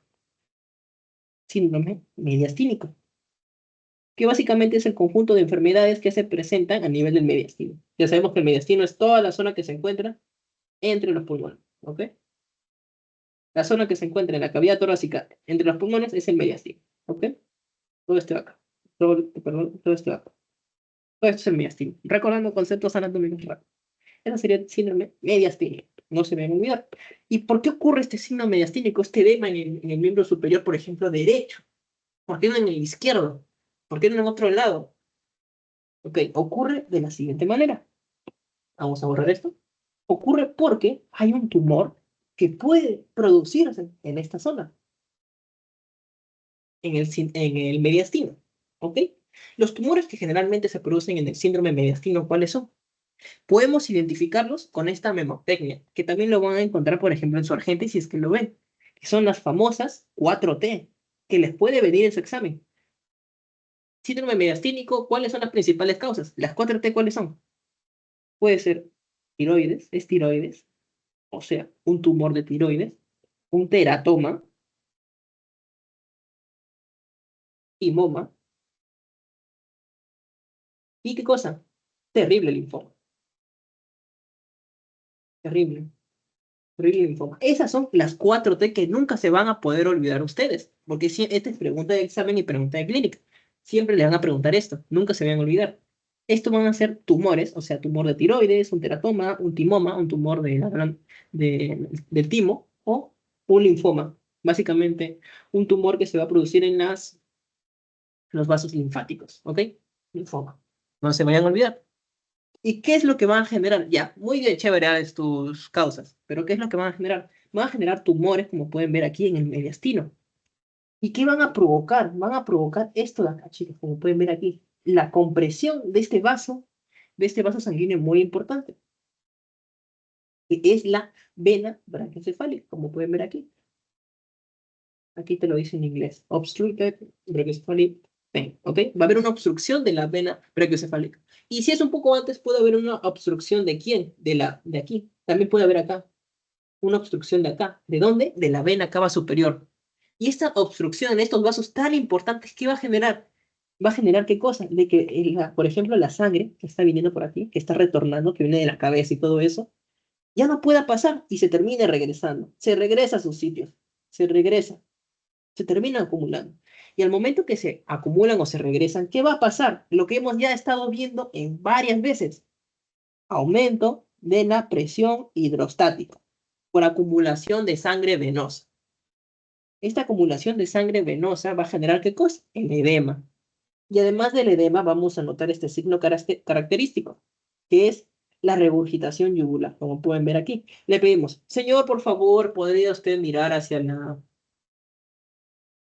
izquierda? Y tú le ves y tú vas a ver donde se encuentra su vena yugular interna, vas a verle, pum, está ultra mega dilatada. Lo normal es que tú no lo veas, ¿ya? Eso es un signo muy importante. Además de ello, tú vas a encontrar otras cosas. ¿Cómo cuál? Vas a encontrar enrojecimiento, como puedes ver aquí en este dibujito.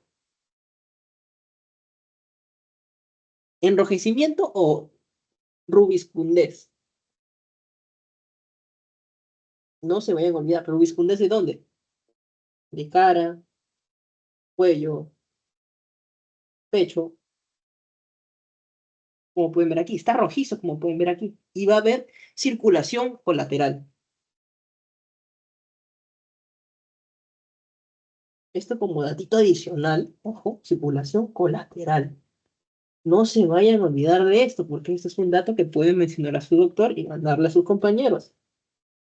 ¿Qué es la circulación colateral? Es lo que les mencioné con anterioridad con las auxiliares. Tenemos un camino principal por acá. Si es que este camino principal está bloqueado, ¿qué va a pasar aquí? Se activan las vías auxiliares, como pueden ver aquí. ¿Ven esta vía auxiliar que acá? Y claramente lo ven. Esta vía auxiliar, que es una vena colateral, va a terminar llevando su contenido ¿a dónde? Conectándose con lo que es la parte de acá, la vena cava inferior, ¿ok? Esa vena que pueden ver ahí, ese paso desde que dejan el camino de un lado y se pasan para el otro, se le denomina circulación colateral. Básicamente, la sangre venosa de por sí tiene que llegar a un lado, y es por eso en lo cual prefiero usar otros caminos auxiliares, ¿ok? Y llega a la vena cava inferior. Parte de eso, básicamente, esas venas se encuentran en el plano superficial. Y al estar en el plano superficial, o sea, a simple vista, vamos a ver esto. Esto es signo característico. Todo esto, lo que ven acá, pero no lo voy a borrar. Todo esto que ven aquí es circulación colateral. Nunca se pueden pasar de alto estas cositas, ¿ok? Nunca se olviden esto. Eso es circulación colateral. También acá lo pueden ver. ¿Ven ahí? Circulación colateral. Lo podemos ver las venas a simple vista. Ya. Ahora, también tenemos otros tipos de edemas localizados, como los cuales se preguntarán. Tenemos al clásico, edemas inflamatorios, otros más. ¿Ok? No se olviden. Pueden ser de causa inflamatoria de tipo infección, como cuál es la clásica celulitis o una erisipela, como aquí. Básicamente vemos que este paciente que tiene celulitis. Tiene una infección a nivel de la piel, rojiza, con bordes indefinidos. Una celulitis, ¿ok? Y generalmente, ¿qué va a presentar? Va a presentar dolor, calor, enrojecimiento. Signos clásicos de una infección. Y también va a tener fiebre, fiebre específicamente, tiene una infección el paciente. Dolor, calor, enrojecimiento, fiebre. Tenemos un edema inflamatorio localizado de tipo infeccioso, ¿ok? O puede ser causado también por un traumatismo. Básicamente, el edema se va a producir por el golpe. La inflamación va a ser por el daño que va a ocurrir en la zona afectada. Y puede presentarse con hematomas, heridas visibles, como equimosis, como en esta zona de aquí. Vemos equimosis claramente, vemos pápulas, vemos hasta pérdida de la continuidad de lo que es la piel, hay apertura de esta misma. Mira que vemos aquí, vemos ampollas, vemos todo eso producto de un traumatismo. Ahora, ¿cuál es la fija que se tienen que llevar aquí? Que si es de tipo infeccioso, vamos a recordar a nuestro querido amigo, a nuestra querida bacteria que siempre nos fastidia en infecciones oportunistas. ¿Y cuáles son? Es el clásico, Staphylococcus aureus y el estreptococo del grupo A. No se vayan de olvidar de esto, por favor, ¿ok? Esto es como nuestro datito adicional que pueden aportar ustedes e incluso puede venderles en un examen. No se vayan a olvidar. Ahora, el linfedema, ya les dije que el linfedema es causa de un edema que se produce por una obstrucción de las vías linfáticas. Puede ocurrir como por cirugías, como ya les mencioné, puede ser una mastectomía, o una paciente que sufre, por ejemplo, cáncer de mama, se le tiene que reseccionar lo que hay en la mama para evitar de que se siga propagando lo que es el tumor. ¿Qué se le hace? Este método. Pero también cuando nosotros hacemos la mastectomía, nos llevamos vasos linfáticos. Y si nos llevamos vasos linfáticos, quitamos zona donde drena el contenido del líquido intersticial. No se vayan a olvidar eso. También tenemos los casos de la filariasis. La filariasis básicamente, ¿qué va a hacer? Bueno, voy a dibujarles aquí rápidamente. Vaso sanguíneo,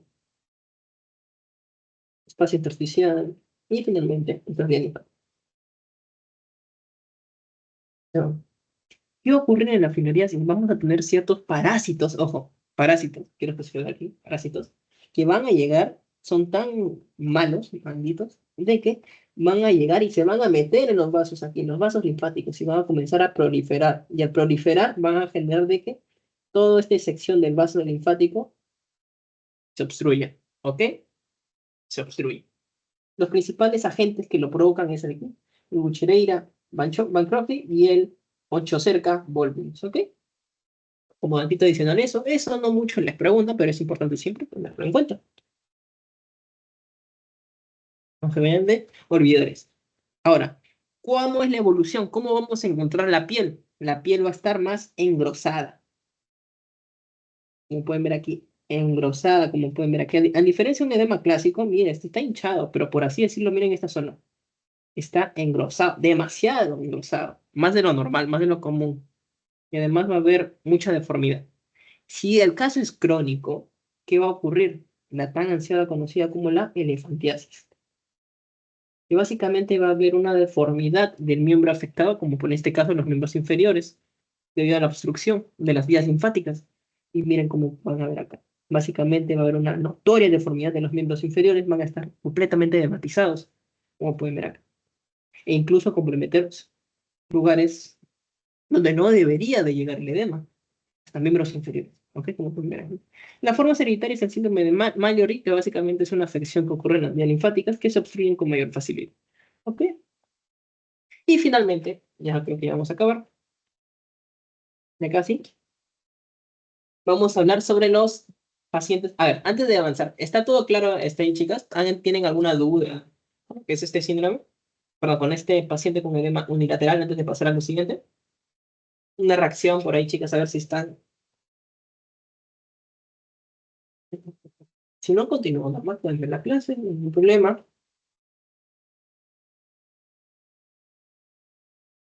¿Una duda? ¿Todo bien? Ya, mira, dice. Muy bien. Ahora, continuamos. Ya casi vamos a acabar. A ver, un minutito, por favor. Ahora sí, vamos a hablar finalmente de lo que son los edemas generalizados, o sea, lo vamos a encontrar en todas las zonas de lo que es nuestro organismo, producto de una retención principalmente de hidrosalina, o sea, de sodio más H2O, como podemos ver aquí. Típicamente vamos a encontrar a los pacientes que sufren de estas cosas muy importantes, anasarca, que básicamente es el nombre bonito de qué? Del edema generalizado.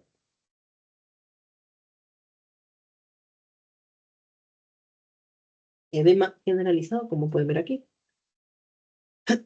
Edema generalizado. Ahora, nosotros cuando vemos a un paciente con un edema generalizado, como vemos aquí en este pobre niñito, pobre chico, tenemos edema en donde en la región periorbitaria, miren sus pómulos, sus párpados se encuentran hinchados, sus miembros superiores están hinchados. E incluso podría tener ascitis, que básicamente es un edema a nivel del abdominal, y también debe tener en miembros inferiores. Nosotros debemos de tener en cuenta eso, ¿ok? Ya sabemos de que el paciente tiene anasarca, pero nosotros como somos médicos tenemos que saber cuál es la causa que provoca ese anasarca, ese edema generalizado. Es por eso de que tenemos que diagnosticar a nuestro paciente. Por ejemplo, si tiene insuficiencia ventricular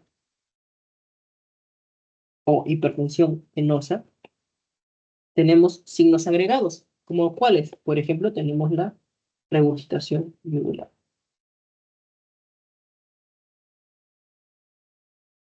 No se vayan a olvidar, regurgitación yugular, típico de estos pacientes que tienen una insuficiencia ventricular derecha. Ahora, si es que se preguntan cómo es que se produce eso, si tienen la duda, les vuelvo a dibujar, no hay ningún problema. Dibujamos a nuestro clásico corazón con sus 4 cavidades, sin ningún problema, y acá termina drenando lo que es la vena cava inferior y la vena cava superior. Si tenemos lo que es una insuficiencia ventricular derecha, ¿qué va a pasar aquí? El ventrículo derecho no va a poder contraerse adecuadamente y llevar la sangre a través de la arteria pulmonar hacia los pulmones. Lleva la sangre a través de los pulmones.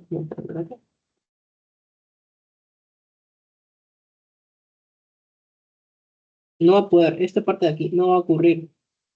¿Y qué va a pasar? La sangre a nivel del ventrículo derecho se comienza a acumular. Se acumula tanto que vence la válvula tricúspide y se va a acumular en la aurícula derecha. Si se acumula en la aurícula derecha tanto líquido, se va a acumular tanto líquido que, ¿qué va a provocar esto? ¡Pum! Se regresa el líquido hacia la vena cava inferior, por ejemplo. Vena cava inferior. Si se llena el líquido a nivel de la vena cava inferior, ya sabemos, ojo, que la vena cava inferior está conectada con dos partes muy importantes. La vena cava inferior está conectada con lo que son las venas prehepáticas y por otro lado está conectada con lo que son las venas ilíacas comunes. Básicamente, si es que se termina regresando el contenido, ¡pum! Se llena el líquido a nivel de las, por ejemplo, aquí, miembros inferiores, hacia las venas ilíacas y termina llenándose en los miembros inferiores. Pero si se llena en las venas suprahepáticas, ¿qué va a pasar aquí? Esto de acá. Nuestro hígado se va a ensanchar. ¿Por qué? Se va a hacer mucho más grande. ¿Por qué? Porque el líquido está regresando tanto el líquido que el líquido se va a comenzar a acumular a nivel del hígado. Y si se acumula el líquido a nivel del hígado, va a aumentar su tamaño. Y si se aumenta su tamaño, ¿qué vamos a tener clínicamente expresado como hepatomegalia? Hepatomegalia, chicos. No se vayan de olvidar eso, ¿ok? Entonces, como tiene hepatomegalia, nosotros conocemos el examen físico. Miren, aquí está nuestro reborde costal. Aquí debería estar el hígado. ¿Qué ocurre en la hepatomegalia? Bueno, va a ocurrir de la siguiente manera. Nuestro reborde costal, cuando nosotros palpemos el hígado, va a pasar esto. Cuando lo toquemos, cuando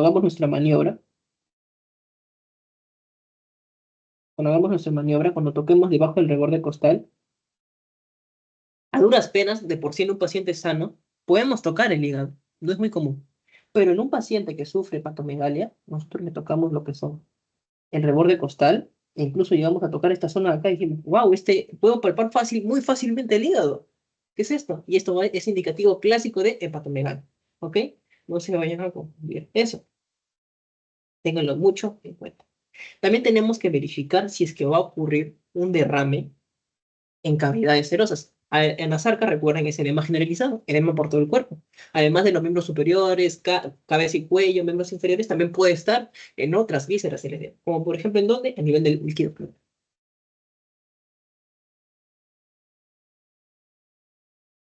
El líquido pleural también en esta zona va a estar muy aumentado. Cuando está muy aumentado, derrame en cavidades serosas. Eso se le denomina. Es el líquido que se va a encontrar en estos espacios que va a estar muy incrementado. Aquí lo vemos. Vemos qué tanto es el derrame pleural que no va a permitir que el pulmón se expanda adecuadamente en la inspiración y puede ser que el paciente le falte el aire, siente que se está muy cansado de por sí. Y si nosotros le hacemos adecuadamente, ¿qué cosa? Una palpación, perdón, me confundí, chico. Una percusión, mejor así. Cuando hacemos percusión, nosotros sabemos de que el pulmón de por sí expresa sonoridad. Cuando lo hacemos, le tocamos el pecho y le hacemos. Tocamos el pecho y así sería normal, ningún problema. Pero si nosotros cuando tocamos esa parte, específicamente las partes inferiores de los pulmones, la base de los pulmones, ¿qué va a haber? En el derrame va a haber esta cosa de aquí, va a haber matidez. No se olviden de eso. Matidez básicamente es lo que sonido de mate, un sonido un poco más brusco, un poco más denso, por así decirlo, ¿ok? No se olviden, eso vamos a encontrarlo, por ejemplo, a nivel del derrame pleural. Ahora, también, ¿qué nos menciona el argente? Tengan en cuenta que en un paciente con anasarca, como les mencioné, al momento de hacer la anamnesis y el examen físico, debemos concentrarnos en qué? En tres diagnósticos diferenciales, como les mencioné. Y es de tipo cardíaco, hepático o renal, síndrome nefrótico, ¿ok? Tengan eso en cuenta. Ya sabemos cómo identificar si es una insuficiencia cardíaca, si es de tipo hepático crónico o si es síndrome nefrótico. Si es hepático crónico, básicamente son los signos que vamos a encontrar en un paciente con insuficiencia hepática, que sufre cirrosis. ¿Cuáles son los signos clásicos que ustedes van a encontrar en un paciente? Generalmente los pacientes que tienen anasarca, específicamente de tipo hepático, o sea, por una cirrosis, que van a tener en predisposición esto, su gran asitis, chicos, va a tener una gran panza. Cuando ustedes lleven la parte de lo que es digestivo y entren a lo que es el hígado, van a ver que el doctor les va a mostrar un pacientito clásico o típico con asitis. Su pancita va a estar muy grande, ¿ok? Se le dice abdomen de batracio, ¿ok? Tengan eso en cuenta. También que van a tener las clásicas, el signo de cabeza de medusa, que básicamente es la circulación colateral a nivel del abdomen. ¿Sí? También, ¿qué más vamos a encontrar? En un paciente que tiene, por ejemplo, cirrosis hepática. Vamos a tener que va a tener eritema palmar. Si se preguntan ustedes, ¿por qué es que sus manos están rojizas? ¿Por qué están eritematizadas? Porque, por ejemplo, los hombres, al igual que las mujeres, producimos estrógeno. Este estrógeno resulta que es degradado a nivel del hígado. Y si no es degradado a nivel del hígado, se termina depositando en las zonas periféricas. Por ejemplo, la mano. ¿Ok? Tengan eso en cuenta. Y también como tenemos gran cantidad de estrógeno, por ejemplo, en los hombres, a nivel del cuerpo, ¿qué va a ocurrir? Ginecomastia. Vamos a ver que su región mamaria de los hombres, que de por sí debería estar planito, entre comillas, en un paciente flaquito, va a estar más hinchado. ¿Ok? No se olviden de eso. También vamos a tener que va a tener, ¿qué cosa? Telangiectasias, que son pequeñas venitas que vamos a encontrar así. Así. Así lo vamos a encontrar en el paciente. También por la mayor cantidad de estrógeno que va a haber en el organismo que va a producirse, atrofia testicular. Por eso, cuando le vemos sus genitales al paciente, se va a encontrar con lo que es disminuir en su tamaño. También lo que es la distribución de lo que son los vellos corporales, perdón, sí, los vellos corporales, por ejemplo, que vamos a encontrar en los genitales, va a cambiar su distribución. ¿Por qué? Porque por ejemplo, el vello púbico que encontramos en los genitales en el hombre generalmente es de tipo en forma romboidal, pero en las mujeres en general es de forma triangular. Es un dato curioso que cuando lean ustedes lo van a encontrar, la distribución del vello púbico. Y aquí vemos que en este paciente masculino ya no va a tener su patrón clásico romboidal, sino va a tener un patrón triangular, y esto va a ser expresado aquí. Es importante que tengan esto en cuenta. También puede ser de que tenga anemia o trastornos plaquetarios, como por ejemplo diferentes hematomas, trombosis, así, moretones a nivel de los miembros inferiores, son diferentes partes del cuerpo. ¿Por qué? Porque nuestro hígado también produce plaquetas y también factores de coagulación, por eso. Es por eso de que al tener menos factores de coagulación, va a tener mayor predisposición a desarrollar estas afectaciones, como hemorragias, púrpuras, diferentes petequias en todo el organismo. ¿Ok? Ahora, para finalizar, ya casi finalizar esta clase, ya es lo último, recuerden esta tablita, ¿ok? Llévenselo, estudienselo, apréndanselo, duerman con ella, repasen siempre, porque en esta primera rotación, esto es fija, chicos, siempre le van a preguntar, ¿cómo diferenciar un edema de origen cardíaco, hepático o de tipo renal? Si es de tipo cardíaco, generalmente el edema te lo va a decir el paciente, ah, doctor, mi edema, o doctora, mi edema se presenta en las mañanas, perdón, en las noches, simplemente en las noches, es vespertino, o en las tardes, perdón, en las tardes. Se me hinchan los pies siempre cuando ya va a anochecer, son la tarde. Edema vespertino. ¿Dónde se va a localizar? En zonas declives. Ojo, no se olviden eso, zonas declives. ¿Cuáles son las zonas declives? Las de los miembros inferiores. ¿Cuáles van a ser? Tu conocida región, tus piernas, al igual que tu región lumbar. La progresión, ¿cómo va a ser? De sentido ascendente, o sea, va a subir así. Ya, tenemos más detallado. El edema va a empezar aquí, va a ascender a nivel del pie, a las piernas, rodilla, muslo, y va a seguir ascendiendo en consecuencia, ¿ok? Características, va a ser simétrico, o sea, ay, perdón, no sé, va a ser simétrico, frío, o sea, si es frío, ¿qué es? Cianótico, y no doloroso. Fobia, uno va a presentar y se acompaña de cianosis. Ahí está, tal cual como les digo. Y el líquido seroso, si lo analizamos básicamente, ¿dónde va? Es que va a presentar otros depósitos de líquido a nivel de las serosas. Puede ser, como va a tener anasarca, va a tener a nivel de dónde? A nivel de la pleura, un hidrotórax, por ejemplo. O sea, aumento de líquido en la región pleural, hidrotórax. Ahora, pasamos al siguiente. Si es de origen hepático, nunca se vayan a olvidar. Esto es determinante. Puede ocurrir, la citis puede preceder, en lo que hace el momento de inicio, puede preceder a un edema de miembros inferiores. ¿Ok? O sea, el paciente va a tener edema en miembros inferiores y luego va a tener ascitis. ¿Ok? Después, localización. ¿Dónde se va a localizar? En miembros inferiores. No se vayan de olvidar eso. Además de en los miembros inferiores, ¿dónde se va a encontrar? En la pared abdominal. O sea, la citis. El abdomen va a estar hinchadazo. Y en la región sacra, o sea, su parte de atrás, la parte inferior de la columna, como pueden ver ahí, que se puede encontrar, esa es la región sacra. Ahora, progresión también va a ser ascendente. Ok, va a empezar de la parte inferior hacia la parte de arriba. ¿Cómo va a ser netamente el edema? Va a ser blando en dolor. Ok, fobia 1 y no va a dejar, no hay fases abotagadas. O sea, ¿a qué se refiere con una fase abotagada? Digamos que este es nuestro pacientito, Juanita. La fase abotagada sería así. Está todo lleno, está todo matizado. Esta es la fase abotagada. Básicamente vamos a ver una cancha mucho más ancha, mucha más áspera en el paciente. ¿Ok? Esa es la fase abotagada. El líquido seroso básicamente puede ser que el paciente tenga ictericia. Pero ese sería en el caso de un paciente hepático. Nunca se vayan a olvidar. Paciente hepático. Paciente hepático, relaciónenlo siempre con ascitis. ¿Ok? Nunca se olviden. Y finalmente ya vamos a hablar de un edema de tipo renal, ya para finalizar esta clase. Es de tipo matutino, o sea, el edema se va a presentar siempre, siempre en las mañanas. Ni bien se levanta, va a decir, wow, mis pies están hinchados. Y luego con el pasar del día, vuelve a su normalidad. ¿Ok? También, esto es fija, chicos, fija, fija, nunca se vayan a olvidar.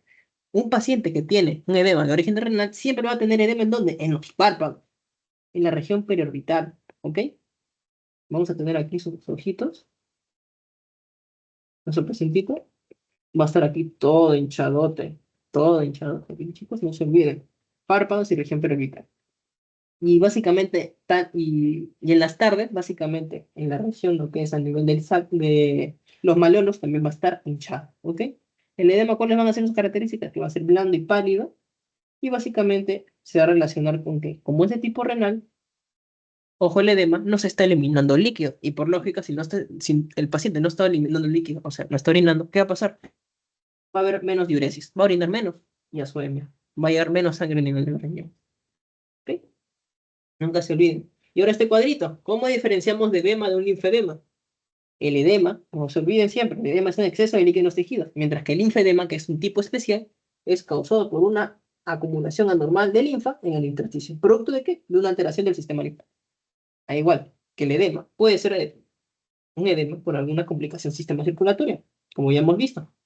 Puede ser de tipo renal, cardiovascular o hepática, mientras que el propio linfedema básicamente es una alteración del sistema linfático. Como ya les mencioné, el edema es causa de insuficiencia cardíaca, hepática, el embarazo también, por ejemplo. El linfedema básicamente es un trastorno oncológico, poscirugías, infecciones parasitarias, como ya les mencioné. ¿Ok? Ya.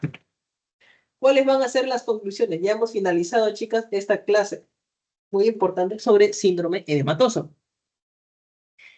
El edema, ténganlo en cuenta que es un síntoma, o también algunos dicen que es un signo, ¿ok? No se vayan a olvidar siempre. Nunca se olviden, ¿ok? El edema es un síntoma o un signo y nunca es una enfermedad. Nunca se vayan a olvidar eso, ¿ok? Porque hay varias enfermedades, como ya hemos estado visto, insuficiencia cardíaca, cirrosis, glomerulopatías, malnutrición, inflamación, todas diferentes causas que pueden provocar este signo, ¿ok? Con el examen físico, como ya hemos visto, podemos tener el diagnóstico diferencial. Por ejemplo, el edema en los miembros inferiores, el color. Es más cianótico en cardíaco, en renal es pálido, mientras que, por ejemplo, inflamatorio es rojizo. Y el diagnóstico y tratamiento debe ser individual. Nunca se olviden, chicos, de que, por ejemplo, nosotros debemos de preguntar siempre más cositas para llegar al diagnóstico más oportuno. Por ejemplo, en el tipo cardíaco encontramos regurgitación yugular, derrame pleural, también, por ejemplo, en los miembros inferiores. Hay que ser bien completo en el examen físico. ¿Ok? Esa sería todas estas son las referencias bibliográficas que se ha tenido para esta presentación. Y bueno, eso sería todo. ¿Tienen alguna duda hasta ahí, chicas? ¿Todo bien? ¿Todo claro? Confírmenme ahí por el chat, pueden abrir su micro, si no, comentar en la zona de los comentarios. Ok, ya muchas gracias, ok. Ahora, vamos a dar el post-test para verificar si hayan entendido todo, para comparar sus respuestas en relación al pretest. Y bueno, ahorita se les envío el link. Y bueno, la palabra clave, ¿ya? La palabra clave, chicas, es cirrosis, ¿ok? No se me vayan a olvidar. La palabra clave para que llenen ustedes y puedan enviar el post-test es cirrosis, ¿ok? Voy a enviarles ahorita el link. A ver, copiar.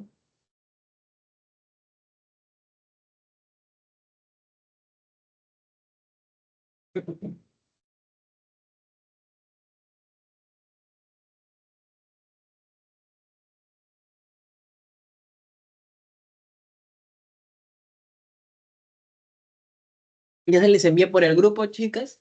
Y no se olviden, la palabra clave para esta presentación en esta ocasión, ¿cuál es? Es básicamente cirrosis.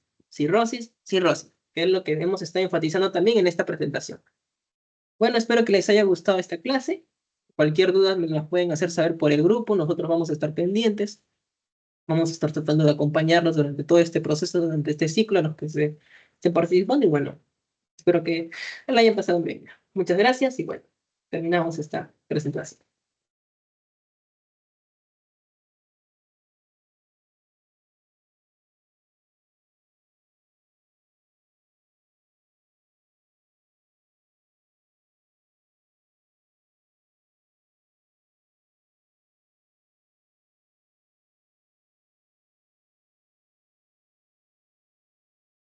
¿Verdad, chicas? Ni bien terminan lo que es el post pueden ir retirándose, ya sería todo ya. No se olviden cirrosis y ya está. Me despido, cuídense. Bye bye.